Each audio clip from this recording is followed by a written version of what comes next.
Assalamualaikum warahmatullahi wabarakatuh. Alhamdulillah wassalatu wassalamu ala sayyidina Muhammad ibn Abdillah wa ala alihi wa sahbihi wa mawalah amma ba'du. Menyimak yaitu sebuah ceramah daripada Imad, di mana dalam ceramahnya tersebut dia mengatakan bahwa yang pertama kali mengatakan dan mengakui dirinya Habib itu adalah Yahudi dan Nasrani pada ayat wa qalatil yahudu wan nasara nahnu abnaullahi wa ahibba'u.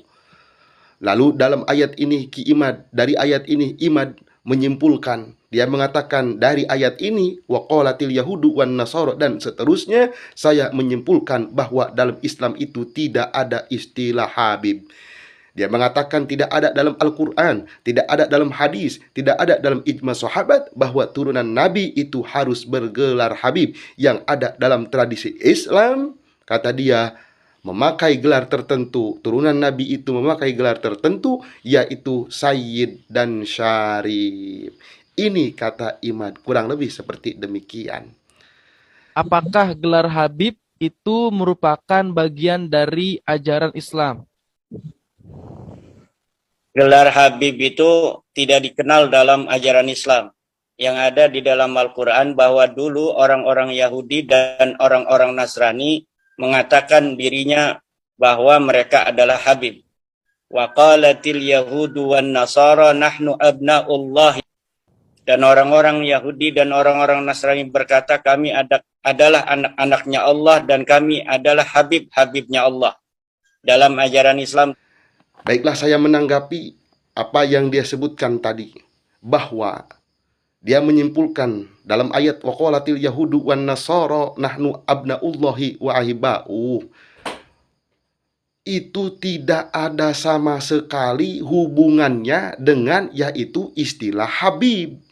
Tidak ada sama sekali ayat waqalatil yahudu wan nasara dengan yaitu istilah Habib yang merupakan dzurriyyah Nabi.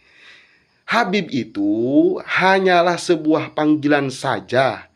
Habib itu hanyalah sebuah gelar kehormatan saja yang merupakan sebuah istilah di sebagian penduduk negara bahwa yang merupakan keturunan Nabi Muhammad SAW, jika laki-laki itu dinamakan yaitu Habib, jika perempuan itu dinamakan Hubabah, Hababah atau Hibabah.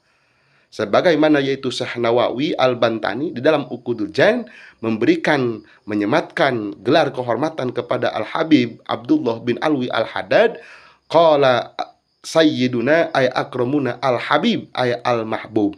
Terus kemudian Syekh Nawawi menjelaskan keterangan selanjutnya, fa istilahu ba'di ahlil biladi anna dzurriyyata Rasulillah sallallahu alaihi wasallam idza kana dzakaran yuqalu lahu habib wa in kanat unsa yuqalu laha hababah, ubabah atau hibabah.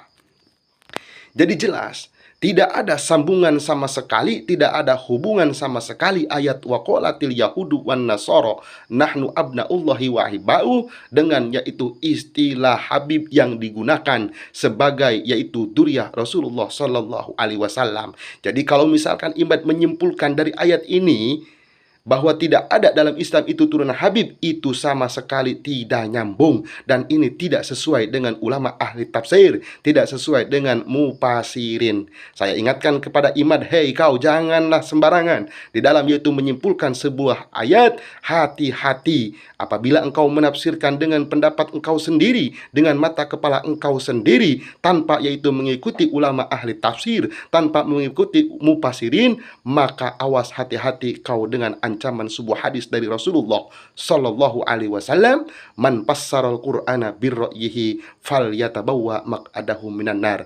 Barang siapa yang menafsirkan Al-Qur'an sesuai yaitu dengan pendapat dengan mata kepalanya sendiri saja, tanpa melalui ulama tafsir, tanpa melalui mufassirin, falyatabawwa maq'adahu minan nar, maka hendaklah ia menyiapkan persinggahannya dari neraka. Na'udzubillah tsumma na'udzubillahi min dzalik. Jadi saya katakan sekali lagi bahwa istilah Habib itu tidak ada hubungannya sama sekali dengan ayat waqalatil yahudu wan nasara nahnu abnaullahi wa ahibba'u.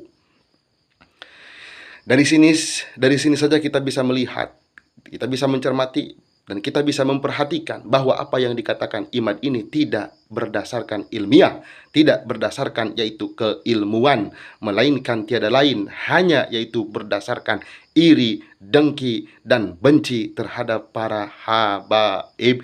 Na'udzubillah tsumma na'udzubillahi min dzalik. Lalu apakah betul di dalam Islam itu tidak ada istilah habib? Dalam Islam itu tidak ada istilah habib, apakah betul? Sebagaimana apa yang dikatakan oleh Imam, tidak ada dalam Al-Quran, tidak ada dalam hadis, tidak ada dalam ijma' sahabat. Mari kita lihat di dalam kitab As-Sawa'iqul Muhriqah, yaitu karya daripada Al-Imam Ibnu Hajar Al-Haytami, pada babu ikrami sahabati wa man ba'dahum li ahlil baiti, pada halaman 641. Lalu kemudian yaitu dalam kitab Istijlabur Tiqa'il Ghurab, karya daripada Al-Imam As-Sakhawi, pada halaman 169 juz pertama, di situ diceritakan tentang yaitu kedatangan Al-Imam Ali Zainal Abidin kepada Imam Ibnu Abbas. Apa diksi dalam kitab tersebut? Di dalam kitab As-Sawa'iqul Muhriqah pada halaman 641, juga di dalam kitab yaitu Istijlabur Tiqa'il Ghurab di dalam halaman 161, diksinya adalah Ata Zainul Abidin Ibna Abbas faqala lahu marhaban bil Habib ibnil Habib. Telah datang yaitu Al-Imam Ali Zainal Abidin kepada siapa? Ibnu Abbas, kepada Imam Ibnu Abbas. Faqala lahu, ketika kedatangan Imam Ali Zainal Abidin kepada Imam Abbas, maka Imam Abbas menyambutnya dan mengatakan kepada Imam Ali Zainal Abidin, marhaban bil Habib, selamat datang wahai Habib ibnil Habib, anaknya, putranya Habib. Selamat datang wahai Imam Ali Zainal Abidin Al-Habib, putra yaitu daripada Al-Imam Husain Al-Habib. Ini jelas bahwa istilah Habib itu ada dalam Islam, bahkan diungkap oleh seorang sahabat bernama Abdullah bin Abbas pada saat yaitu penyambutan kedatangan Al-Habib Ali Zainal Abidin, putra daripada Al-Habib Husain, putra daripada Al-Imam Ali bin Abi Thalib dan Siti Fatimah Zahra binti Rasulullah sallallahu alaihi wasallam. Jadi ini dan dituliskan oleh Al-Imam Sakhawi di dalam kitab Istijlabur Tiqa'il Ghurab.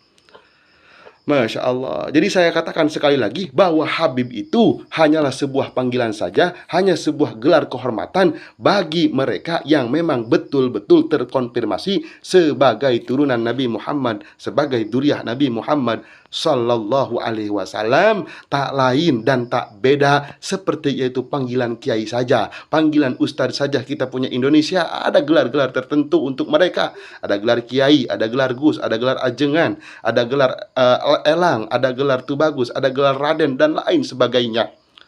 Masya Allah.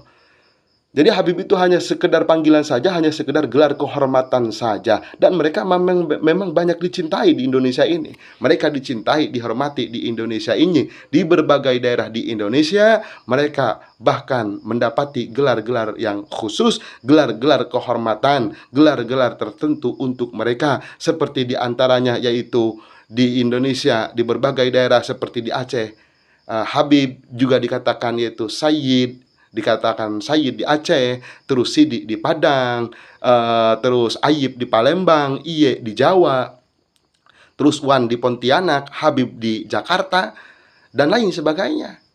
Masya Allah. Jadi itu hanya sebuah panggilan saja, hanya sebuah gelar kehormatan saja. Seperti di kita punya negara Indonesia, ada gelar kiai, ada gelar ustadz, ada gelar gus, ada gelar raden, ada gelar tubagus, ada gelar elang, dan lain sebagainya. Begitupun yaitu dengan Habib, mereka yang betul-betul sebagai dzurriyyah Nabi, betul-betul sebagai keturunan Nabi, itu disebut Habib pada umumnya di Indonesia. Dan di daerah-daerah tertentu mereka mendapati gelar yang khusus sebagai gelar kehormatan seperti yang tadi saya sebutkan, yaitu Sayyid di Aceh, Sidik di Padang, Iye di Palembang, terus Iye di Jawa, Wan di Pontianak, Habib di Jakarta.